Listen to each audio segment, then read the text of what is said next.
majestic, yeah. Just the thought of you, it boggles the mind. You brought me to remembrance of your perfect ways, and you brought me to repentance. I thank you for your grace. Who can do the things you've done? Yeah, who can love the way you do? You are misunderstood. Fearing you people should. You're the only one that's good, good. And you know me better than anyone. And you know everything, all I've done. And you know me better than anyone. And you know everything, all I've done.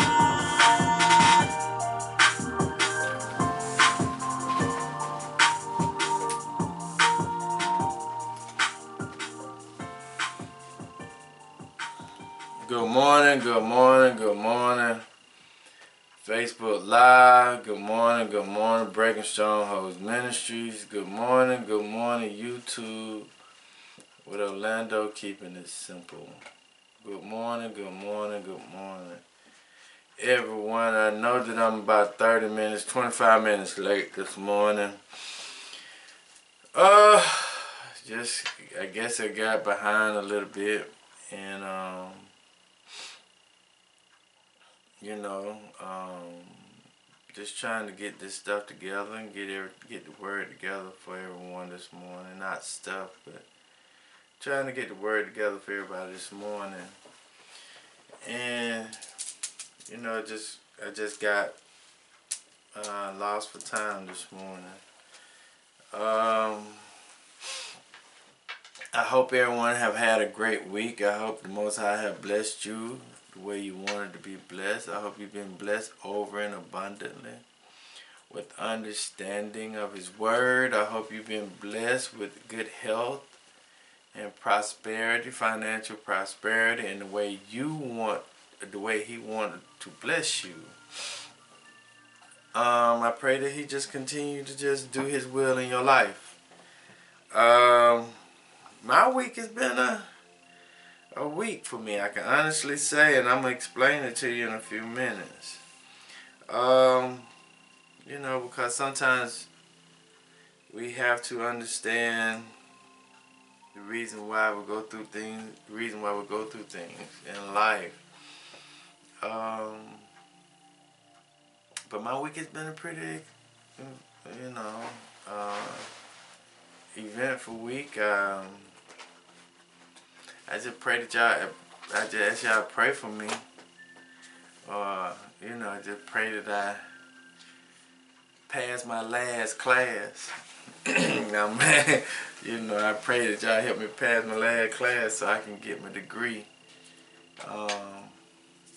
You know, y'all pray for me on that. I'm on the borderline. I need y'all help. I need the Most High's help, so y'all pray for me that I pass my class. But if you could turn to the book of Exodus this morning so we can go ahead and get started. I know some of y'all ain't gonna even think about praying for me. Y'all ain't studying me like that, but it's okay. But let me go ahead and get started this morning. Exodus chapter 20, verse 1 through 17. And El spake all these words, saying, I am Yahuwah thy El, which have brought thee out of the land of Egypt, out of the house of bondage. Thou shalt have no other Els before me, and thou shalt not make unto thee any graven image or any likeness of anything that is in the heavens above, or that is in the earth beneath, or that is in the water under the earth. Thou shalt not bow down thyself to them, nor serve them, for I, Yahuwah thy El, am a jealous El, visiting the iniquities of the fathers upon the children unto the third and fourth generation of them that hate me, and showing mercy unto thousands of them that love me and keep my commandments. Keep my commandments. Thou shalt not take the name of Yahuwah thy El in vain, for Yahuwah and thou hold him guiltless that taketh his name in vain. Remember the Sabbath day to keep it holy. 6 days shalt thou labor and do all thy works, but the seventh day is Yahuwah. But the seventh day is the Sabbath of Yahuwah. Thy El, in it thou shalt not do any work, thou nor thy sons, nor thy daughters, thy manservant, nor thy maidservant, nor thy cattle, nor thy strangers that is within thy gates. For in 6 days Yahuwah made heaven, earth, the sea, and all that in them is, and rested the seventh day. Wherefore Yahuwah blessed the Sabbath day and hallowed it. Honor thy father and thy mother, that thy days be long upon the land which Yahuwah thy El giveth thee. Thou shalt not kill, thou shalt not commit adultery, thou shalt not steal, thou shalt not bear false witness against thy neighbor. Thou shalt not covet thy neighbor's house, thou shalt not covet thy neighbor's wife, nor his manservant, nor his maidservant, nor his ox, and his ass, nor anything that is thy neighbor's. And let us pray this morning. Our Father which art in heaven, hallowed be thy name, thy kingdom come, thy will be done, on earth as it is in heaven. Give us this day our daily bread. Forgive us of our trespasses, as we forgive those who trespass against us. Lead us not into temptation, but deliver us from evil. Thine to your kingdom, power to your glory, forever and ever. So let it be. Good morning, Facebook Live. Good morning, Breaking Strongholds Ministries. Good morning, YouTube with Orlando, keeping it simple. How's everybody doing this morning? I hope everyone is having a Barak day. I hope everyone is doing well. I hope everyone is getting everything that their heart desire. I hope everyone is watching what's going on in the news. I hope everyone is watching what's happening in the world. I hope everyone is preparing for what's happening in the world. It's a lot of things going on, so I hope everyone is watching this morning. If you could turn to the word of James, this morning. The word of James. James is the New Covenant, New Testament. The word of James this morning. The word of James.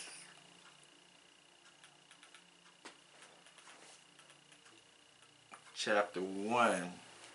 The word of James, chapter 1, 19 through 27. 19 through 27.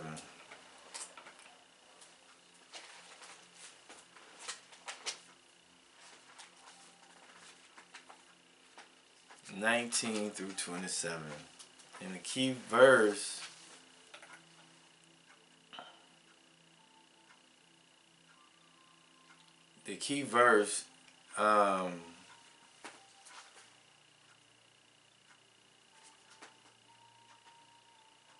I'm going to go with verse 27. But I think it has a lot of relationship with verse 26. I'm going to go through the whole passage today and I'm going to talk about it this morning. I'm going to read verse 26 and 27. And it says, if any man among you seem to be religious and bridle not his tongue, but deceive his own heart, this man's religion is vain. Pure religion and undefiled before God and the Father is this: to visit the homeless, the fatherless, and widow in their afflictions. To visit the fatherless and widow in their afflictions, and to keep himself unspotted from the world. Unspotted from the world. The world means unspotted means to be physically and morally without sin, or without doing what the world asks them to do, or stain or defile from the world. Means that we don't supposed to do what the world wants us to do. Let me read it over. If any man among you seems to be religious, and bridle not his tongue, but deceive his own heart, this man's religion is vain. Pure religion and undefiled before God, before El and the Father Abba, is this: to visit the fatherless and widow in their afflictions, and to keep himself unspotted from the world, undefiled from the world. And if I may give a title to the text this morning, is "You are what you do and not what you believe." You are what you do and not what you believe. Okay? Religion is a 12th century word. Religion is a 12th century word. It means the state of life bound by monastic vows.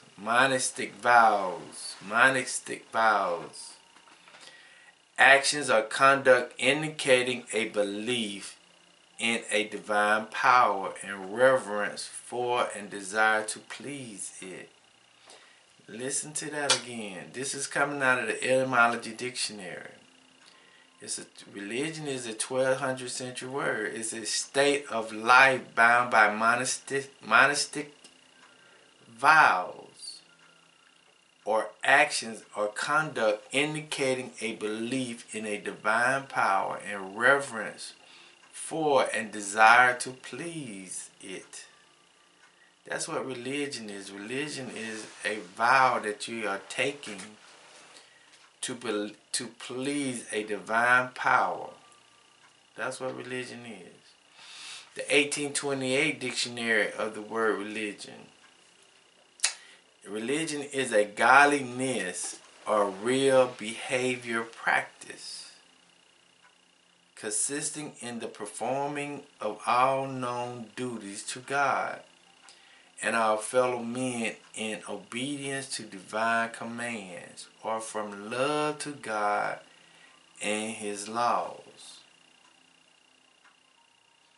Religion, from the etymology standpoint, is a belief system. Religion, from the 1828 dictionary, is a behavior practice.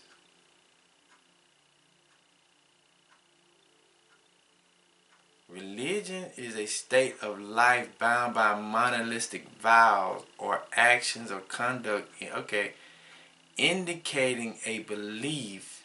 Your behavior practice is indicating a belief in a divine and reverence for or desire to please it. Everything it says religion is everything that you do, from the etymology dictionary, is showing what you desire to give reference to. The 1828 dictionary is religion is godliness. The ness is the action or real practice behavior consisting in the performing of all known duties to God and our fellow men in obedience to divine command, or from love to God and His laws. But also, when I looked up,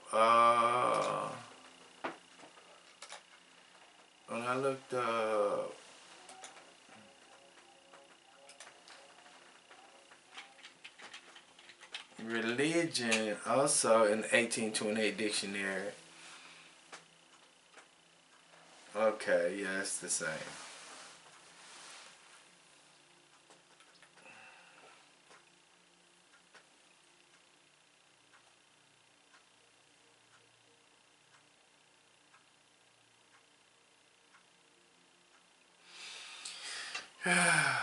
So they saying religion is a practice. But theology, I want to look at the word theology.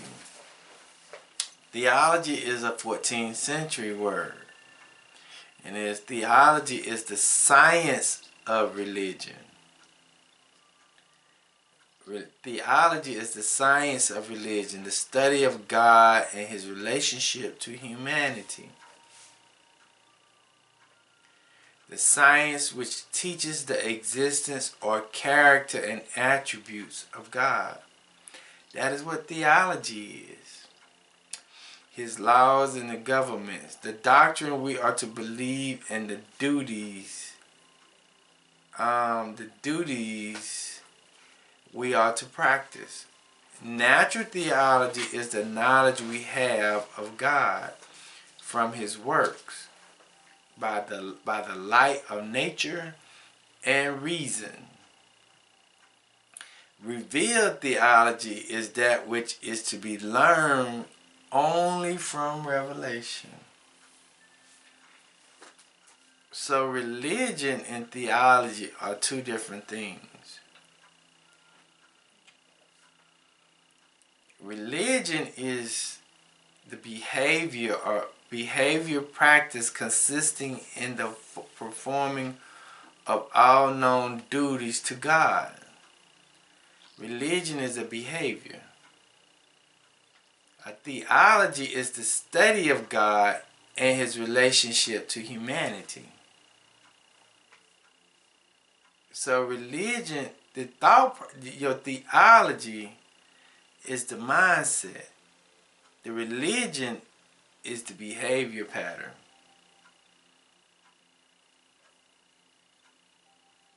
Your religion is your behavior, but your theology is your thoughts. Because it says theology is the science of religion, the study of God and his relationship to humanity. The science which teaches the existence or character and attributes of God, his laws and governments, the doctrine we are to believe, and the duties we are to practice. Natural theology is the knowledge we have of God from his works.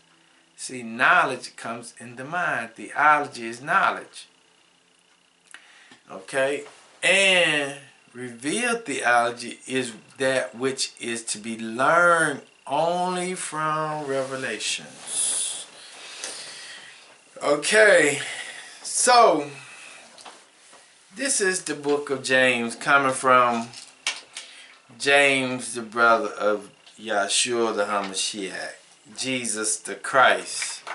And he is writing this text to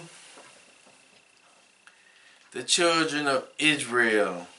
To the children of Israel. And how do I know he is writing to the children of Israel? It says, James in verse 1 and 1. It tells you, and James, a servant of El and Yahshua the HaMashiach, to the 12 tribes which are scattered abroad.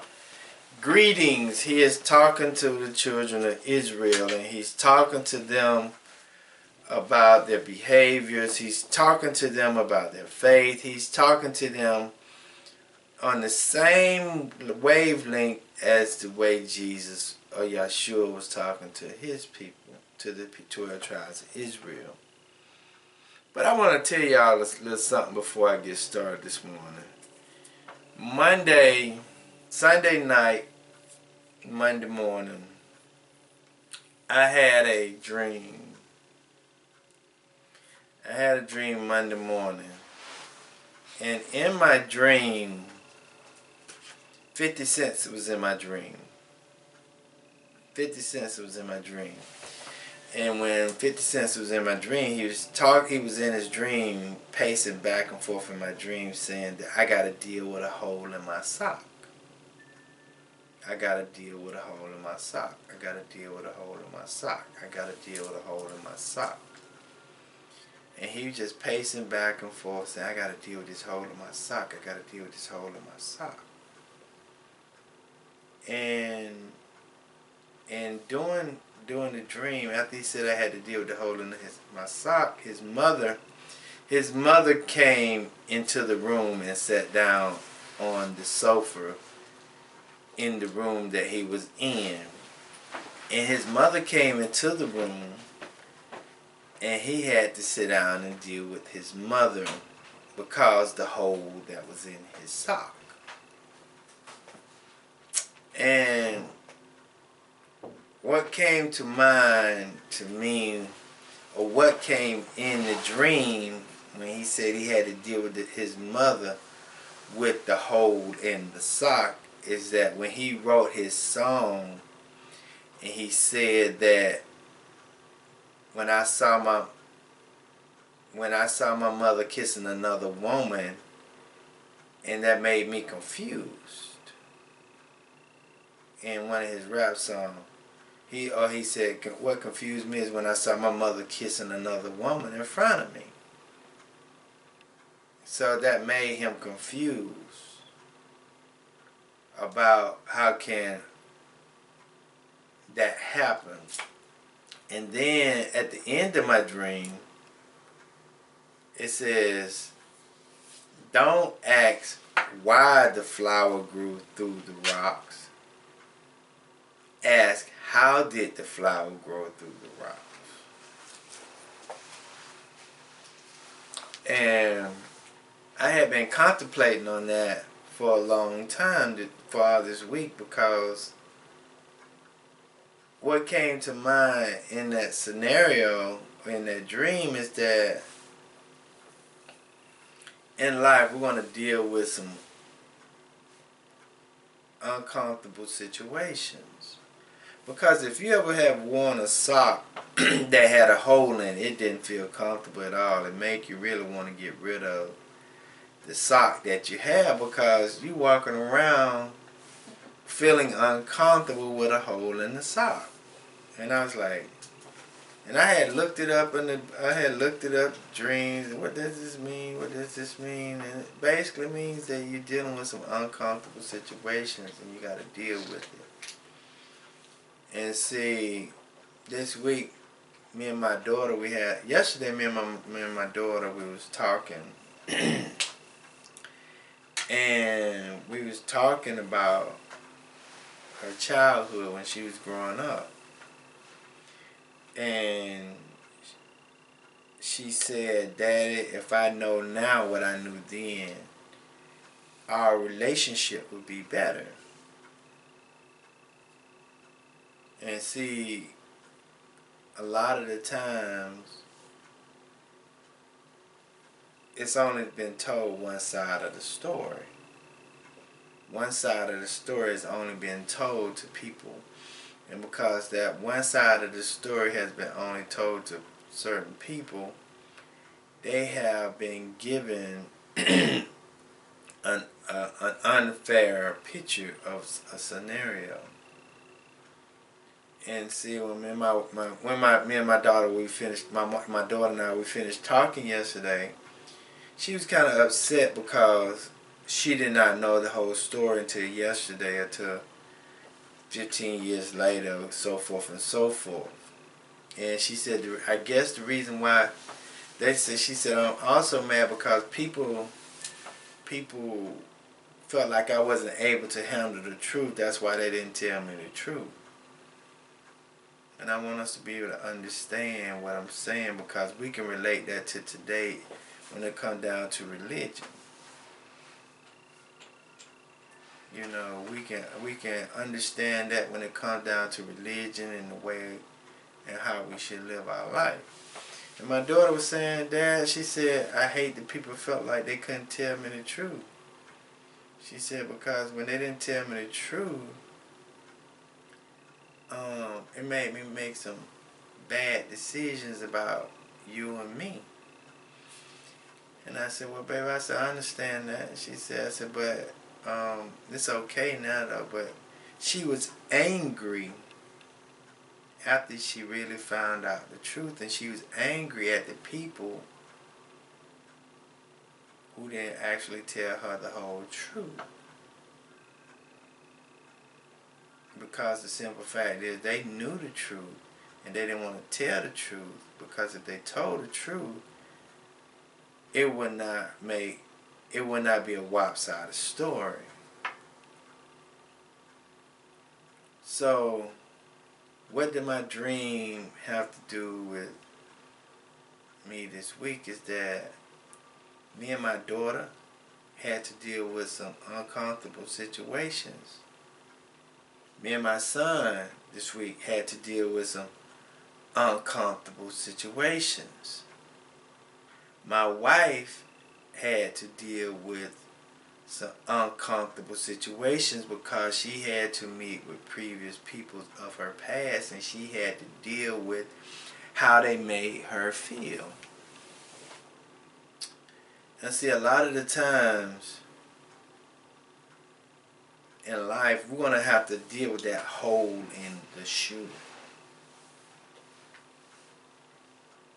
We're going to have to deal with that hole in the shoe. And the hole in the shoe is uncomfortable situations of reality. Uncomfortable situations of reality. The hole in the sock. And see, a lot of us don't want to deal with the hole in the sock because the simple fact is, it'll show us our character. It'll show us what we did and what we did not do. It'll show us why we are the way we are. Because sometimes we are the way we are because the simple fact is we haven't been given the whole story. Sometimes we are the way we are because we've been lied to. A lot of the times we are the way we are because of whatever it is.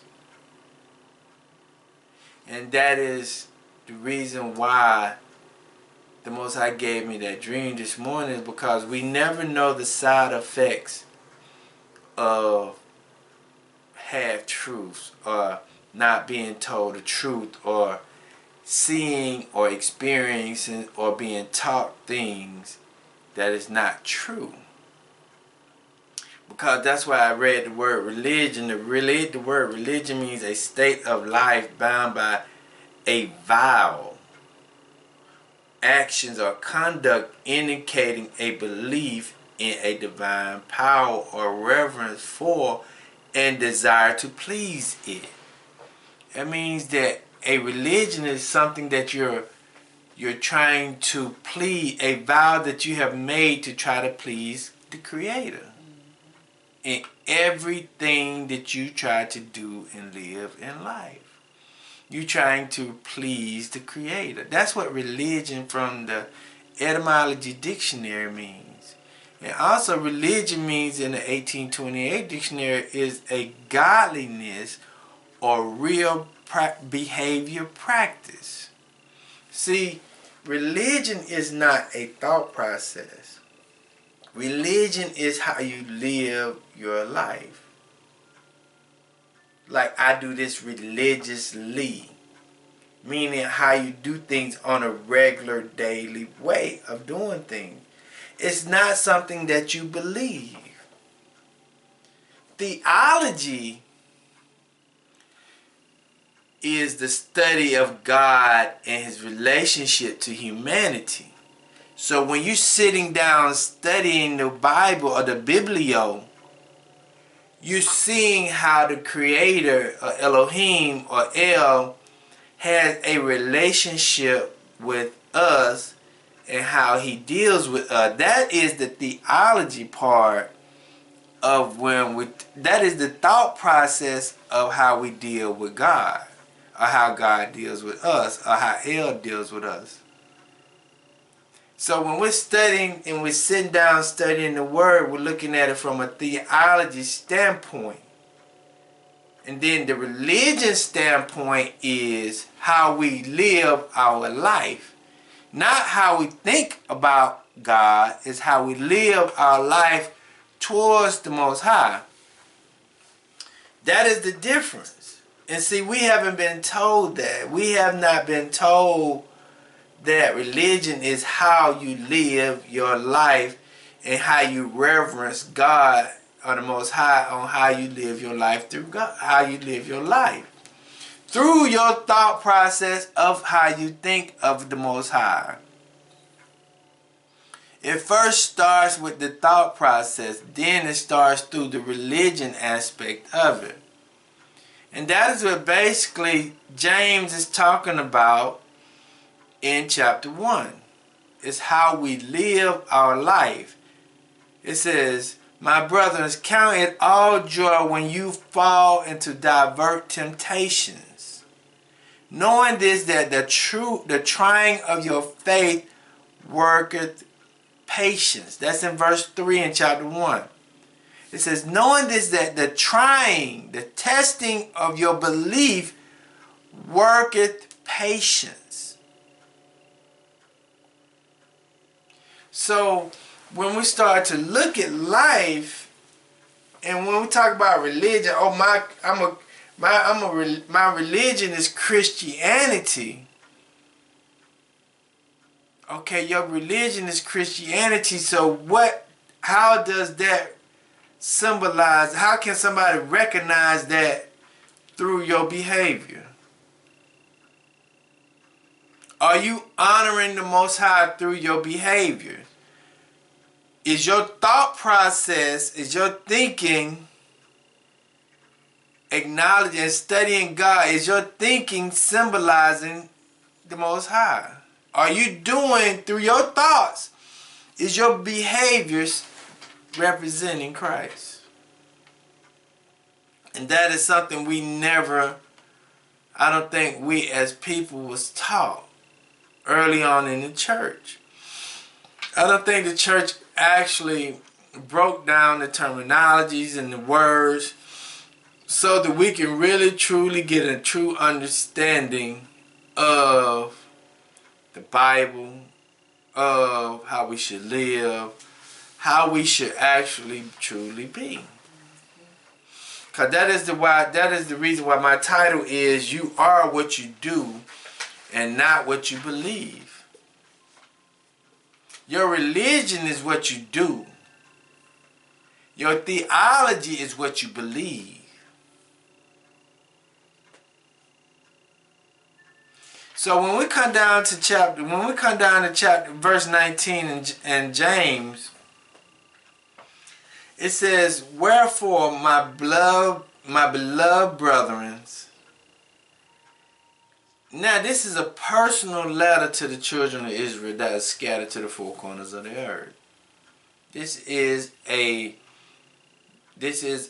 sincere letter to the children of Israel. Because this is how he addressed it in verse 1. This is what he said in verse 1. It says, James, a servant of El and Yeshua the HaMashiach, to the 12 tribes which are scattered abroad, greeting. He's addressing the 12 tribes of Israel. Then it comes down to verse 19. It says, wherefore, my beloved brethren of the 12 tribes of Israel, let every man be swift to hear, slow to speak, slow to wrath. He's telling us how we should be able to start doing things. This is a character that we should have in our life when it comes down to swift means speed. You need to be glad. You need to be hurry up. You need to keep your mouth closed sometime and listen to what people are saying and seeing what people are doing before you say anything about anything. Because let me read you something in Revelation before I get started. I want us to understand this. Because the title of the text is you are what you do and not what you believe. I want us to understand something now. See, and I have, like I said last week, everybody ain't going to heaven. Everybody's not going to be in the presence of the Most High. Everybody ain't going to be on the new heaven and the new earth. Let me read you something. In Revelations chapter 20, verse 12 and 13. And it reads, now I want us to have this in our subconscious thinking. I saw the dead, small and great, stand before El. The books were opened. Another book was opened, which is the book of life. The dead were judged out of those things which were written in the books, according to their works. Listen to that again. I saw the dead, small and great, stand before El, and the books were opened, and another book was opened, which is the book of life. And the dead was judged out of those things which were written in the book, according to their works. And the sea gave up the dead which were in it, and death and hell delivered up the dead which were in them, and they were judged every man according to their works. And death and hell were cast into the lake of fire. This is the second death. And whosoever found not written in the book of life was cast into the lake of fire. So, when we go back to James chapter 1 is talking about how you live your life, because religion is talking about you giving reverence to the Creator through your behavior. How you live your life is your religion. Theology is the study of the Creator and His relationship to humanity. The theology, when you start to study the Creator of the Most High, you'll see His relationship and how He deals with the people in the Bible. You see that He kills off the wicked and He blesses those that are righteous. That is what you'll see through your study in the Bible. So when James is talking to the children of Israel that were scattered to the four corners of the earth, he said, wherefore, my beloved brothers, let every man be swift to hear, slow to speak, and slow to anger. And the reason why I guess he's saying be slow to anger is because we never know the whole situation. We never know the whole situation. We never understand why people behave the way they behave. We always can make an assumption of why our people respond the way they behave the way they behave, but we in actuality don't understand. And that's what I was telling my daughter yesterday, because when my daughter and I was talking, she was furious because she was only told part of the story. And it's like they say most people hurt people. Hurt people hurt people. That's what they say. Hurt people hurt people. Because those people that are hurt, they're angry because they're hurt. So they said, what we're going to do, I'm going to hurt somebody who hurt me. Not trying to have an understanding of why that person who hurt them hurt them. But they're just mad because they're hurt, so they're going to continue to perpetuate the hurt cycle. And that's what me and my son was dealing with this week, because he's hurt. He's angry. He's upset because of past experiences in life. And, you know, we just have to deal with that. But he is saying, my beloved brothers, let every man be slow, swift to hear, slow to speak, and slow to wrath. But he's talking about every man. Every man, every woman. Everybody should be slow, swift to hear, slow to speak, and slow to wrath. Let's go to every man, and I'm going to deal with every man and every woman, every child. Let's go to Nehemiah. Let's go to Nehemiah. Because what's going on is that Nehemiah chapter 8, verse 12, 14, and 15. Because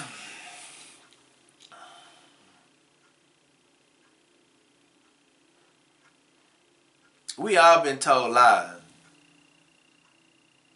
We all been told lies. We all been mistreated. We all been going through some stuff. But what makes us upset is because we feel like we're the victim of the lie. But in actuality, the person who told us the lie is also a victim because he's been told a lie too. Okay, in Nehemiah chapter 8, verse 12 through 14, it says, and all the people went their way to eat and to drink, and to send portions and to make great mirth, because they had understood the word that was declared unto them. And it says, on the second day were gathered together the chief of the fathers of all the people, and the priests and the Levites, unto Ezra the scribe, even unto the understanding of the word of the law. And they found written in the law which Yahuwah had commanded by Moses, that the children of Israel should dwell in booth in the feast of the 7th month, and that they should publish and proclaim in all their cities and all Jerusalem, saying, go forth unto the mount, and fetch olive branches and pine branches, and myrtle branches and palm branches, and branches of thick trees, to make booth, as it is written.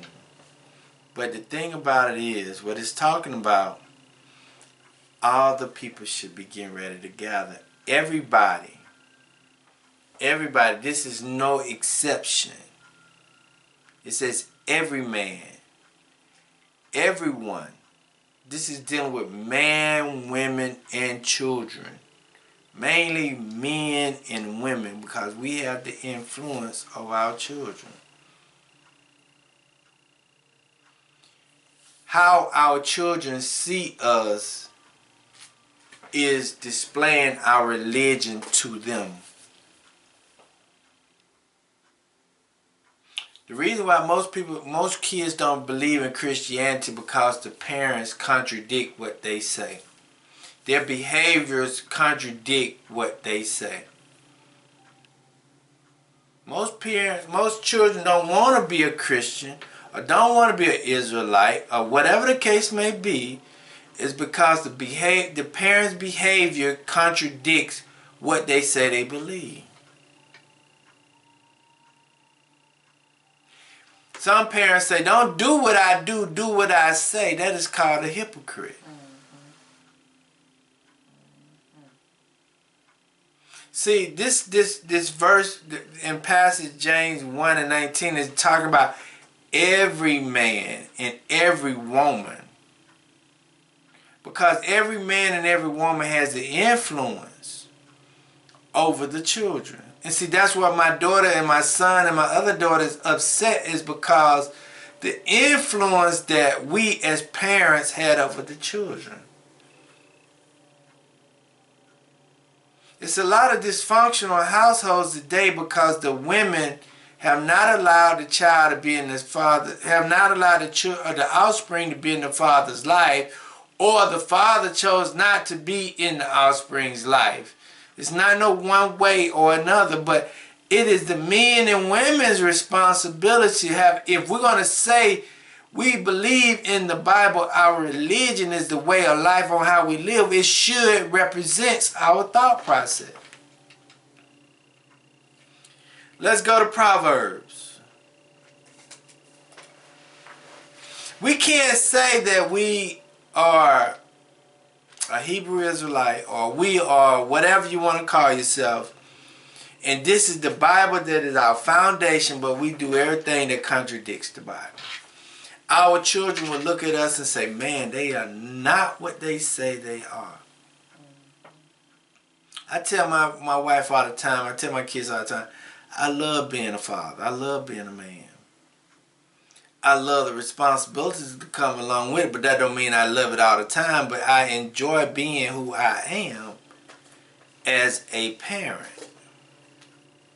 I enjoy being a parent because it is a great reward. You seeing something that you have raised come to be something. When you put something into something, it's like me growing my fruits and my stuff in the ground. I enjoy gardening because I'm planting something in a soil. And I'm nurturing that fruit or that vegetables through whatever means that I put into that dirt. And now that fruit is coming up to be able to be prosperous and grow. Yeah, I get excitement out of that because I'm able to feed my family through my hard labor of laboring in my garden. I enjoy being a parent because whatever I put into my kids and my offspring, they're able to be positive and they're able to physically and spiritually grow. See, us as men and women, our religion is our behaviors, and our behaviors is what our offspring see in us and what the world see. They can see some contradictory, they can see some worldly people, they can see some spiritual people. They see whatever our behavior is, which is our religion.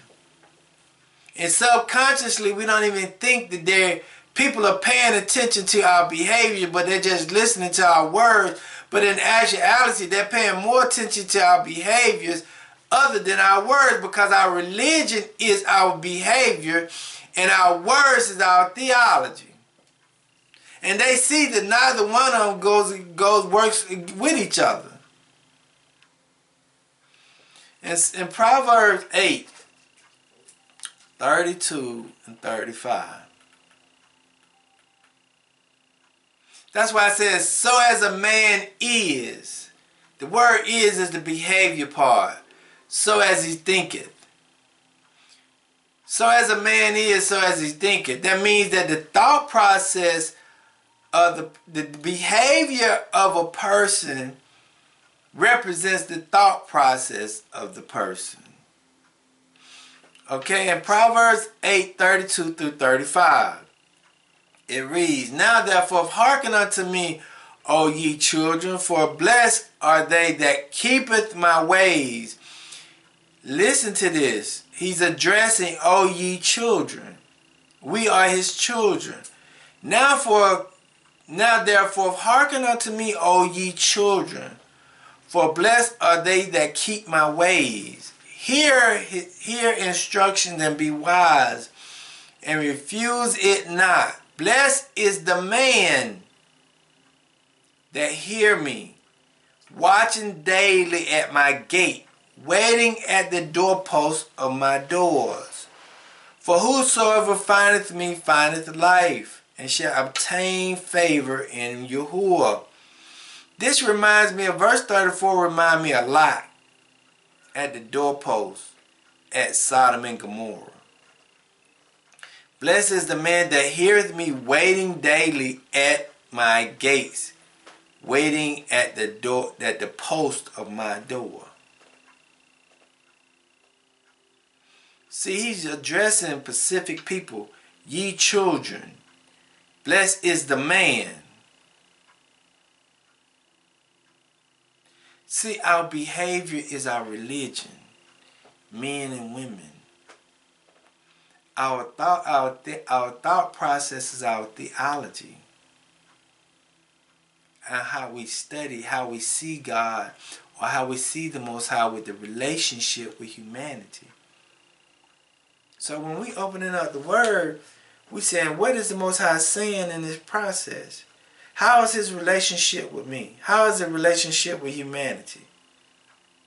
Because when you're looking at life, and what we've been told in some mega churches is that, oh, he give grace and you can do whatever you want to do, how you want to do it, whatever you want to do it. But that is not necessarily the case.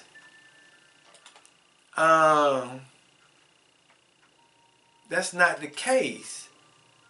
Let me try to find something. I had something. Let me see something.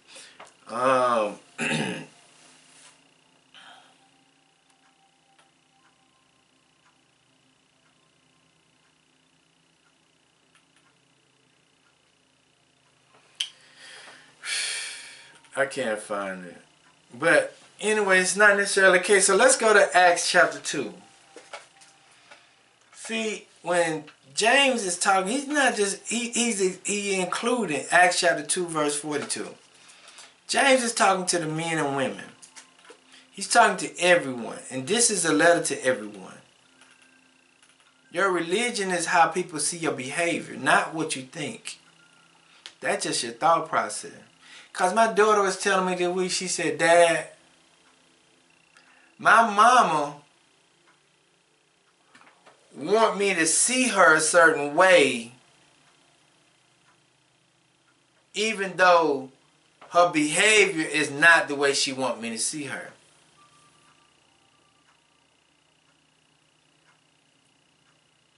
And my daughter understood that. And my daughter respected that. Just like sometimes she said, Dad, your behavior ain't always the way you want me to see you. Because she said, Dad, you cut up sometimes. And see, one of my oldest daughters, she used to say to me sometimes, and you call yourself a preacher acting like this and acting like that.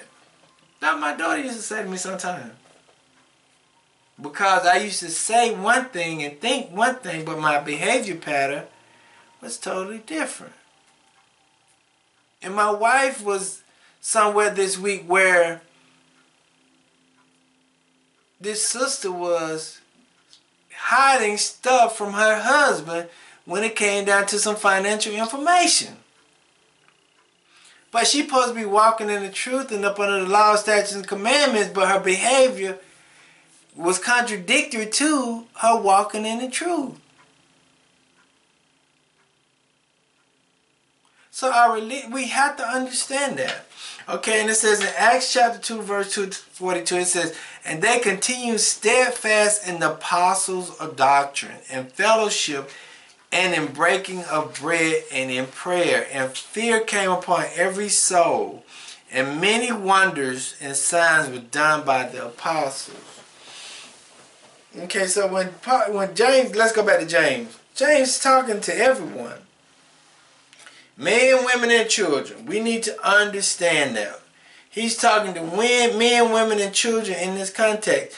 And we have to understand that. Our words, our behavior have to line up with our thought process.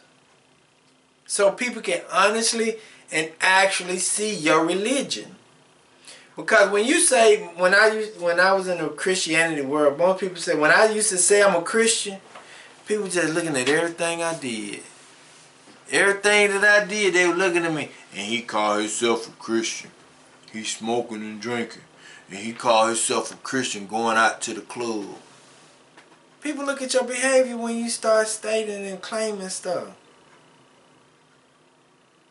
Okay, and it says in verse 20, it says, for the wrath of man worketh not the righteousness of El.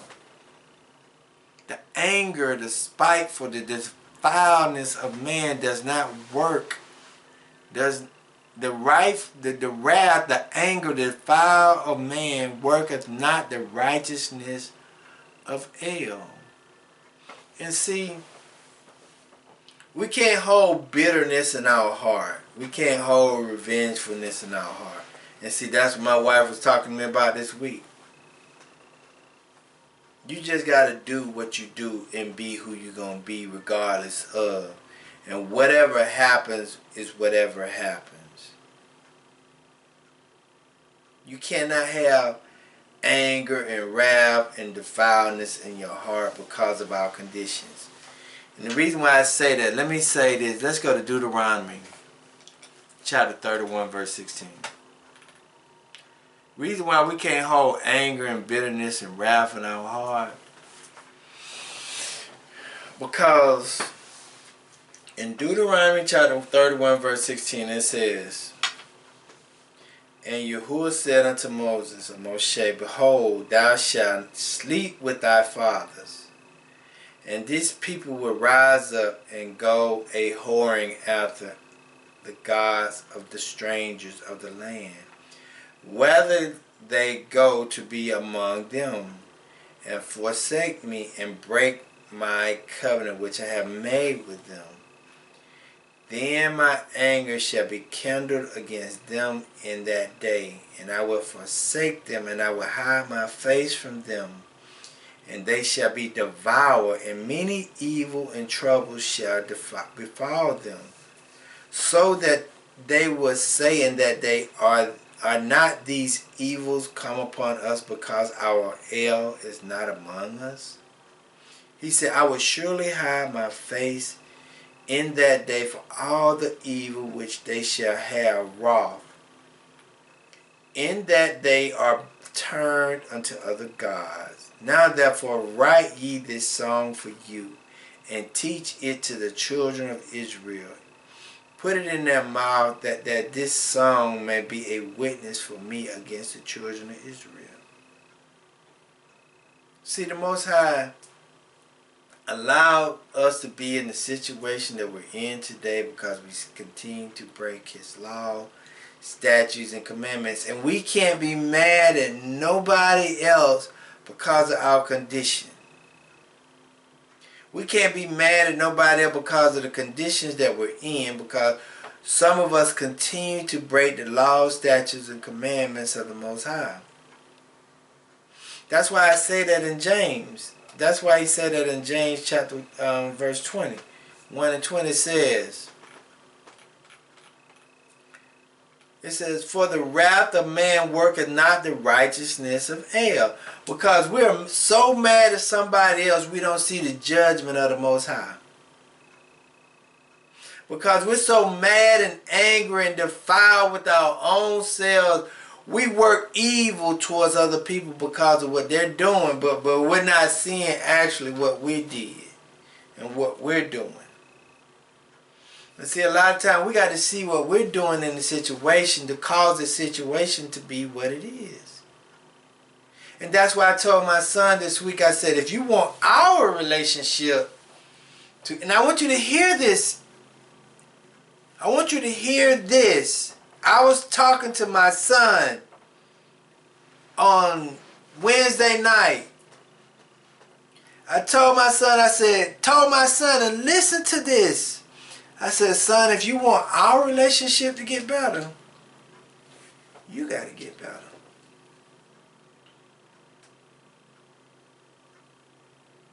See, his relationship, our relationship will only get better when he starts to get himself right. See, the relationship that you have with the Creator, you got to get your life right in order for your relationship with Christ to get better, or the Messiah to get better. That's right. See, you can't expect for Christ to get himself together when it ain't got nothing to do with him. It's all about you. That's right. And that's what the Most High was saying to me, is that, hey, I was telling my son, you got to get yourself together first before we get better. And see, a lot of time we have a lot of stuff going on in our life and we blaming the Most High for it, but it ain't the Most High, it's you. That's right. You are the problem to the situation. Not realizing that you are the problem, you're blaming the Most High, but in actuality it ain't the Most High, it's you. That's right. But we started blaming him and we're trying to fix the problem. No, the only problem that you can fix in your life is yourself. Verse 31, verse 21, it says, wherefore lay apart all filthiness and superfluity of naughtiness. He said, what? Lay apart all filthiness and superfluity of naughtiness, and receive with meekness the engrafted word, which is able to save your soul. It says, but be ye doers of the word, and not hearers only, deceiving your own selves. See, people think that the only thing they can do is just go to church and they'll be alright. Oh, I went to church. Oh, I went to church Sunday. I went to church Sunday. I went to church Sunday. I went to church on the Sabbath. I did the Sabbath, but don't have no works to follow him practicing the Sabbath, or him having no works on going to church on a Sunday. See, that's why I read in Revelation chapter 20, verse 12 and 13, is that you're going to be judged by your deeds. You're not going to be judged on what you think. You're going to be judged on what you do. See, a lot of us as Israelites, we're mad at somebody else because of what they do, what they're doing to us. But we can't be mad at what they're doing to us, but they're probably only doing it to the people who ain't doing what they're supposed to be doing. And some of them are doing it to the righteous, but it says the just shall reign on the unjust. Rain shall reign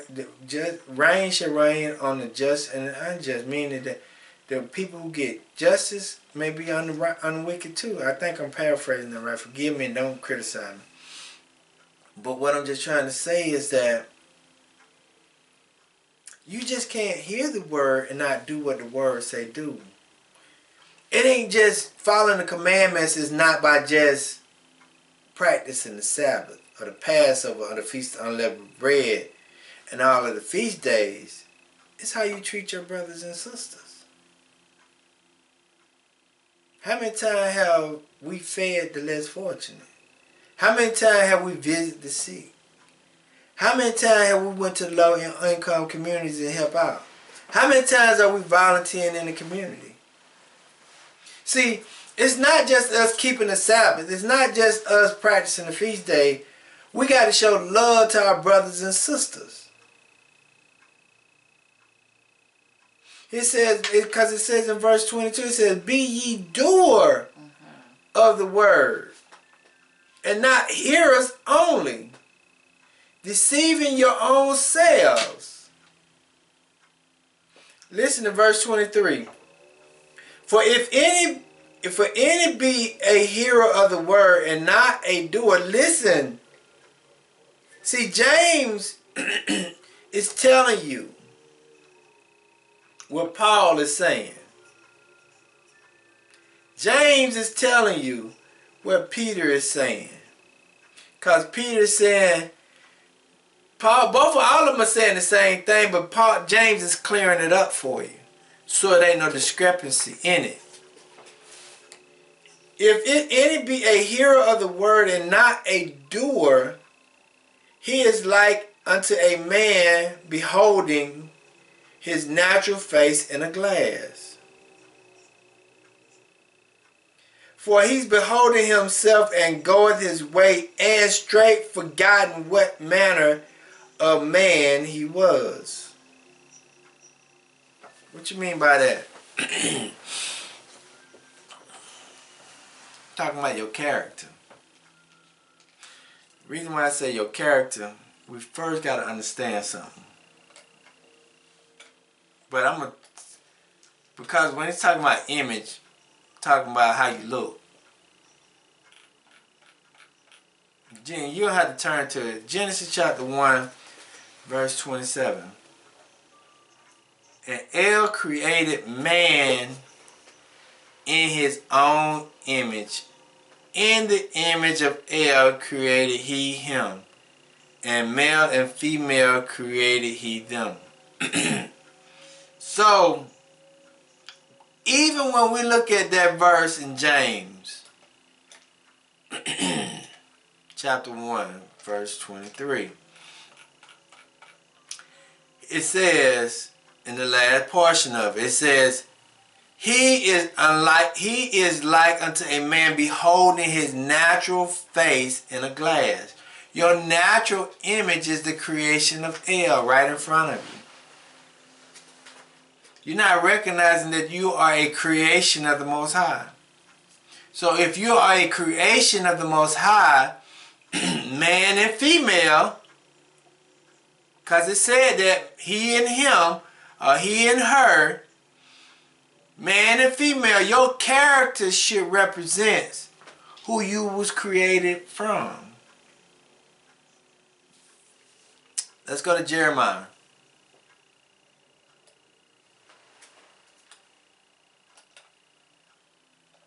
Jeremiah 44. Verse 16. I'm going to go to verse 15. It says, then all men, listen to that, then all men which knew their wives had burned incense unto other gods, and all the women that stood by, a great multitude, even all the people that dwell in the land of Egypt, Patmos, answered Jeremiah, saying, as for the word that thou hast spoken unto us in the name of Yahuwah, we will not hearken unto thee. That verse is saying you cannot forget who you are. This is saying that they understood everything about him. They didn't want, even though didn't want to listen to Jeremiah. They know what the situation is. They know they was created in his image. They know who they are, but they're not going to tend to the word. That's why when you look in the mirror every day, you say, I'm in a creation of the El. You're a creation of God. That means that you should be doing everything that God wants you to do. That is your religion. And your theology is the relationship between God and humanity. So if you're looking in the mirror every day and you say, I'm a God, that means that you should be acting like a God. I'm a creation of God. That means that you should be symbolizing God. Because I told my son this week, I said, everything that you do symbolizes me, represents me. I say society will look at me on your success and your failures. That's what I told my son. I said society will, I say your success and failure will be I will be a representative of your success and failure. Because some people say, what did that parent do? Or what that parent didn't do. And see, that's why people are walking by us hissing at us, calling us all these things because of the lack of relationship that we have with the Most High. That's why people are laughing at us, saying that God gave them hair, but they still buying hair. God gave them fingernails and they still growing fingernails. God gave them eyelashes and they still buying eyelashes. God told them not to eat pork and they still eating it, but wonder why they got high blood pressure, heart disease.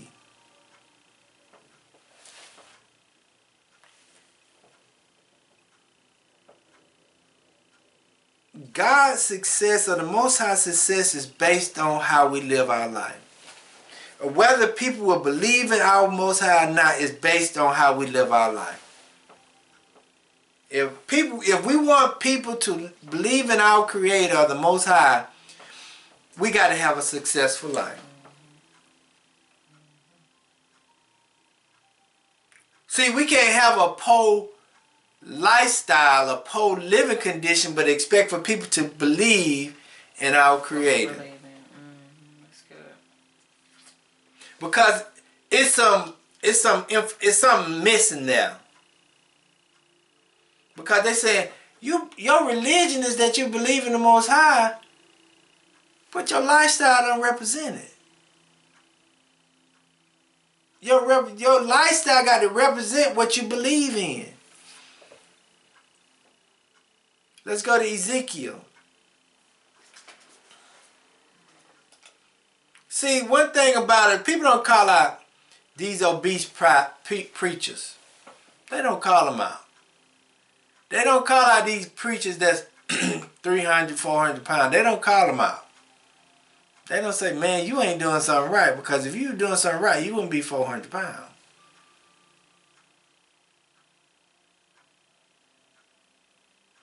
Because he said your body is the what? Temple. And how we treat our temple represent what we believe in. Glutton is a sin. Glutton is a sin. Ezekiel 33, verse 31 to 32. 31. Ezekiel 33, 31 and 32. And I'm not just saying that, I'm overweight. I need to be down to 235 or 230. I'm up at 245. So I'm overweight. I'm just saying how we live our life is based on whether people will see our Most High as successful or not. And it says in Ezekiel 33, 31 and 32, it says, and they come unto thee as the people cometh, and they sat before thee as my people, and they heard thy word, but they will not do them. For with their mouth they show much love. With their mouth they show much love, but their hearts go after their covetousness.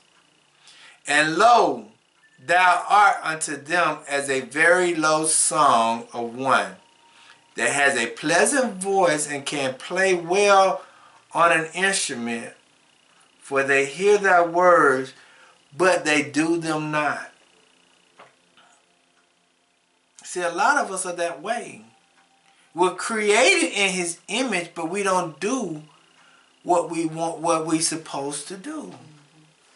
And that's why our kids are having such a problem with certain things in life. That's why we're, as children, having such problems with the Most High, because we don't do what he say do. And when we don't do what he say do, how can we expect for our kids to do what we say do?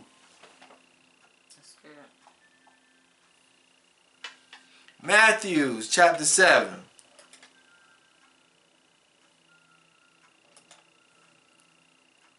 (26 and 27). And that's the thing that we have to understand. You reap what you sow. Understanding that. If we don't do what the Most High say do, why our kid gonna do what we say do? Because if we're living a lie, what you think they're gonna do? They're gonna live a lie. And it says, and everyone that heareth these words of mine, and do them not, shall be like unto a foolish man, which built his house upon the sand. And the rain descended, and the flood came, and the wind blew, and beat upon that house, and it fell, and great was the fall of it. That's why our families are so destroyed. Because we don't actually do what the words say do.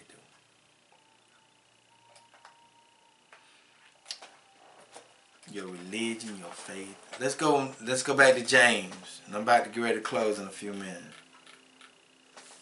James 25. James 25, 1 and 25 says, but so whoever looketh into the perfect law, because that's basically what religion is. It's a law. Religion is basically a law or Torah. That's why it's so emphasized that following the Torah, which is a religion. It's a way of life, how you live your life. Okay? It said, but so whoever looketh into the perfect law of liberty and continue therein, he being not a forgetful hearer. Listen to that. Let me go back. But whosoever liveth into the perfect law of liberty and continue therein, he being not a forgetful hearer, but a doer of the work, this man shall be blessed in his deed. See, your actions brings on your blessings, not your belief, not your theology. Your actions brings on your blessings, not your deeds. I mean, your action brings on your blessings, not your theology. Understand that. Because you say you're a Christian, that don't mean you're going to be blessed. Because you say you're Israelite, that don't mean you're going to be blessed. It's because of what you do will make you be blessed. And if any man among you seem to be religious, listen to this.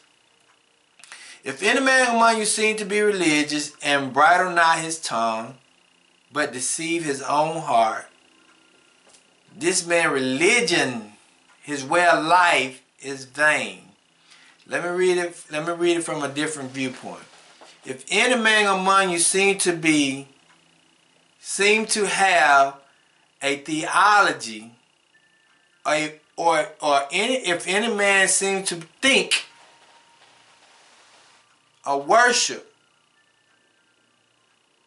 or believe and bridle not his tongue but deceive his own heart, his religion, his way of life is vain.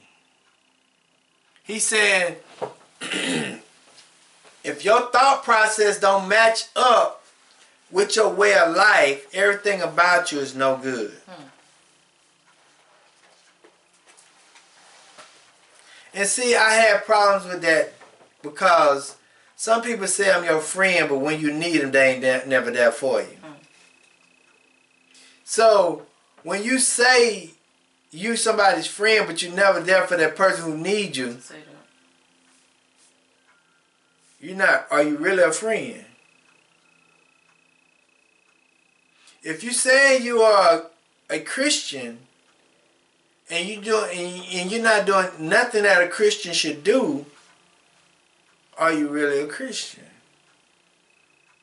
If you say you're Israelite and you're not doing nothing to help your brothers and sisters, but you're only looking out for yourself and you're not honoring your husband, are you really an Israelite? Listen to this, and I'm gonna leave that for the last. Let's go to Psalms 119.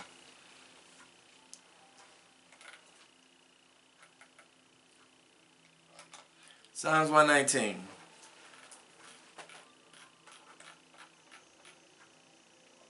Because a lot of people give you lip service.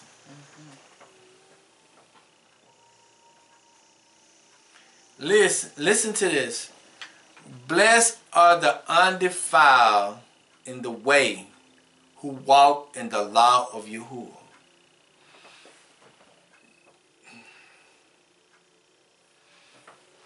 Blessed are the undefiled in the way who walk in the law of Yahuwah. Talking about the lifestyle. Your belief. Your lifestyle.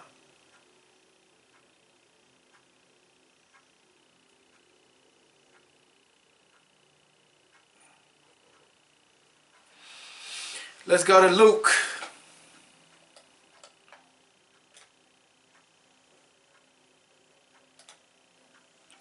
One and 6.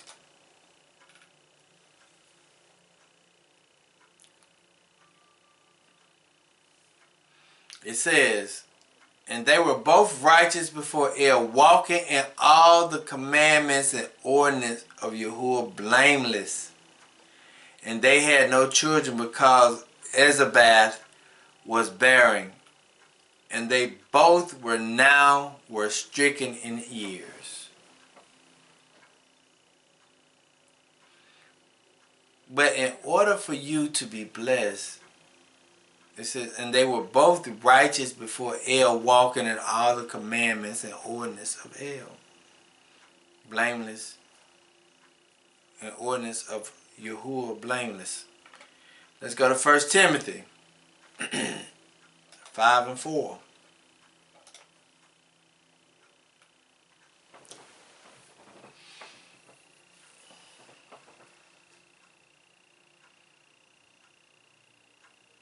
But if any man have children or nephews, let them learn first to show piety at home. Let us learn to show piety at home.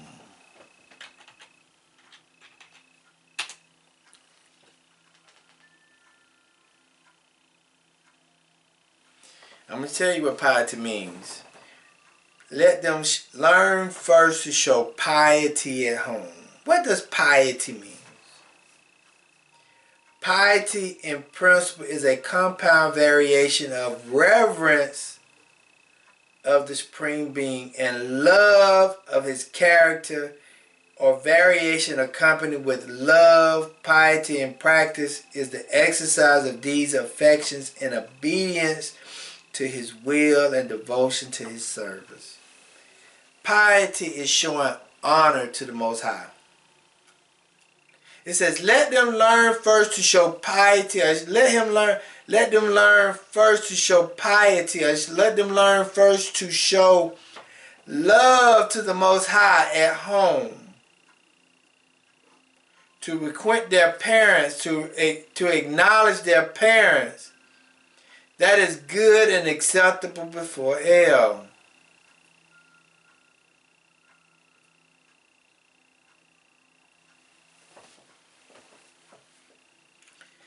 See,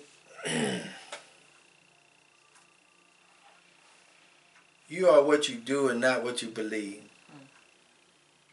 See, in that dream that 50 Cent had, it confused him because of what he thought and what he saw was two different things.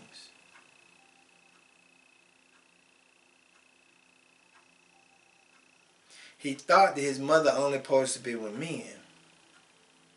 But what he saw was something totally different.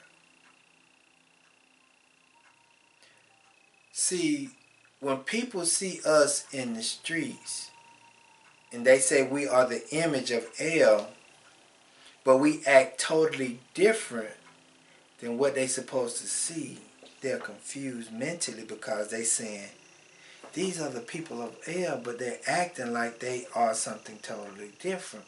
That's why they're so confounded. They're so confused in their head because they're saying, these people are so anointed, but they don't even act like they're anointed. These people are so blessed, but they don't act like they're blessed. These people are so gifted, but they don't act like they're gifted.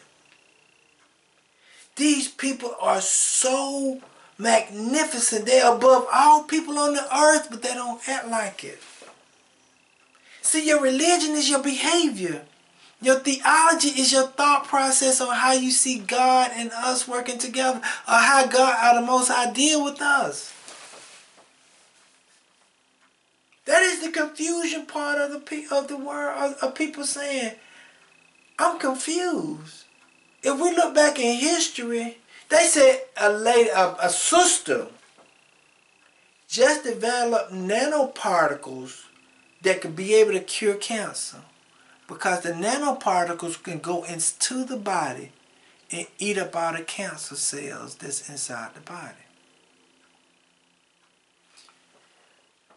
Not saying that science is good, but it's just a simple fact is, when we are walking in who we supposed to be, everybody is supposed to be blessed. But when we don't walk in who we supposed to be, we won't be blessed. Because science, they say science is the study of God. See, that's science only doing is showing you that the Most High really exists. That's all science is doing. It's showing that the Most High really exists. That's all it is. They showing you, but they're putting their spin on it to use man as God or the creator. With the weather manipulations through the medicines and so forth and so forth. But if they just use the natural creation that the Most High put on this planet, they'll show you that science will show you that there is truly a deity. But how you get your salvation? How do you get your salvation in life? How are you going to be blessed? How are you going to get your blessing? Verse 27. Pure religion or pure way of life and undefiled before El and the Father is this. Your salvation is when you do this. Because religion is a way of life, not a thought process. That's theology. Your salvation comes to visit the fatherless and widows in their afflictions. That's why I told my wife, we ain't helping nobody who can help themselves. We only gonna help people who can't help themselves. I'm gonna stop helping people who go to work every day. I'm gonna stop helping people who got the abilities to do something and they just don't do it. We're only gonna help people who really can't do for themselves. Because some people just lazy. A lazy man shouldn't eat. But it says to visit the fatherless and widow in their troubles. Those people who can't help themselves are the people who are in trouble. And to keep himself unspotless from the world. That's how you can get your salvation. Is by helping people. And see, sometimes people wonder why other people are so blessed than others.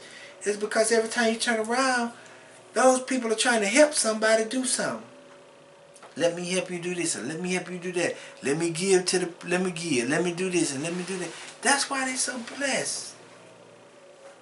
And they try not to do what the world say do.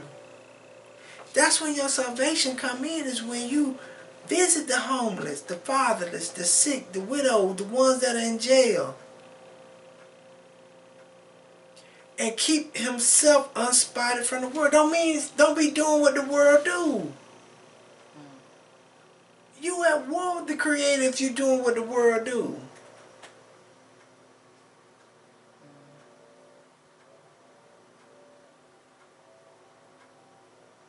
That's your salvation. To visit the fatherless and widow in their afflictions. See, don't nobody want to deal with nobody when they're going through something. Because they don't want nobody asking for nothing. Don't ask me for nothing. I ain't got nothing for you. That's when you're supposed to help people out the most.